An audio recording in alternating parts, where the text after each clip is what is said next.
Hello, day 1 million of the lockdown, and I am joined by a very special guest today, Phil Walker-Harding. What are we doing today? Well, my lockdown hobby, it turns out, is fiddling around with AI-generated art. What is that, you ask? Art generated by AI. Yeah, if that helps your listeners, yeah. I love it. So, you have got some pictures for me, right?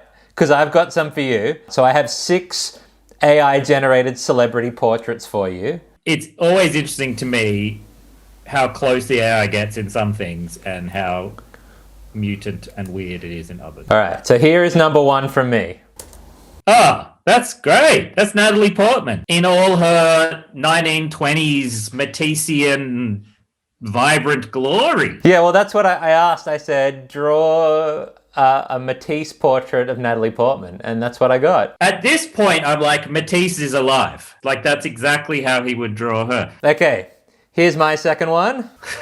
I think it's obvious. So we got the big human head, and then we got 2 little goblin creatures that also look like Earths. That's a clue. It's a clue I didn't ask it to put in. Chris Pratt? Yes! Yeah, okay. So is it like trying to do something about Guardians of the Galaxy in the background? Yeah, so I just asked for a watercolor portrait of Chris Pratt. Now, this is where you see the eyes that are really not where they should be and the mouth that's a bit of a monstrosity. But in terms of composition, it's a nice shot. Imagine if it was just a full non-mutant face. At this point, I'm like, do we even need watercolor artists anymore? The top goblin thing.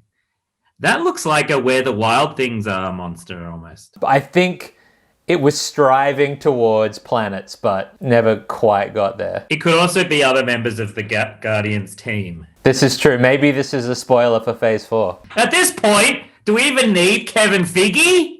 I mean, it's all here. Just type in MCU Phase 4 and it'll just spit out the whole thing.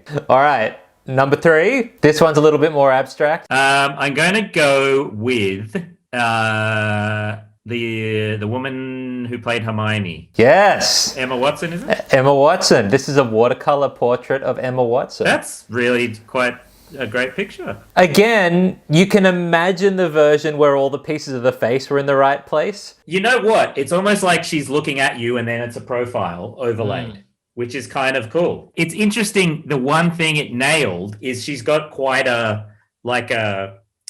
forehead, to me, is her most noticeable trait, right? I don't think I've ever noticed Emma Watson's forehead in my life, except, I've noticed that she had one. It got the forehead perfect.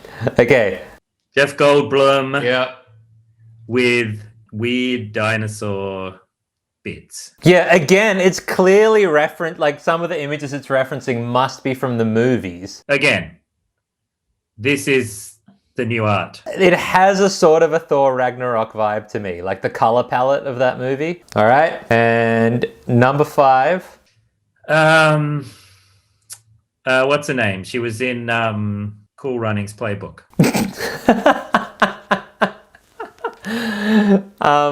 Silver Linings Playbook. Was she? I haven't seen that movie. She's also the blue lady in X-Men. Yes. Famously, she's Katniss from the Hunger Games. Anyway, I love this one because her head has been like spirited away, but it's still very clearly her. It's like, this one looks like it was on purpose, like it's a movie poster or something. This is maybe my favorite one, or maybe second favorite, because let me show you my final entry. Was this like surrealist? Did you ask for like a surrealist portrait or? I think I asked for a Picasso painting for this. Okay, well, I'm going to go with Will Smith. And you are correct. At first, I asked for Will Smith with UFOs, because I thought even if it got the face a bit wrong, that would give you a bit of a context clue. But it did not know how to handle that. Great composition, great mouth. Yeah, how good's the mouth? It's rare you get a frown. And it's rare that you get a complete mouth. Now, admittedly, that's someone else's mouth that's just been like popped on there. All right. Anyway, I'm going to stop screen sharing. What have you got for me?